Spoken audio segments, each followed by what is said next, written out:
Here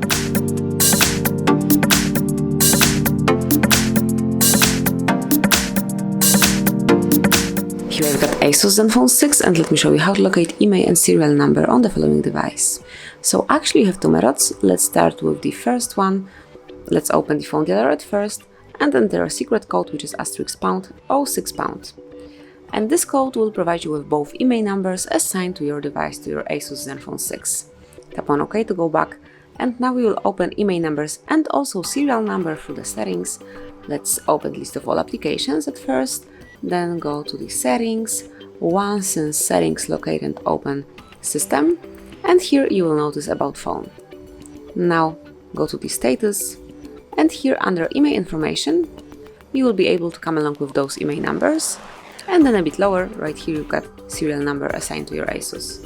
So this is it, that would be all. So you can smoothly and easily locate both IMEI numbers and also serial numbers, those unique information about your phone.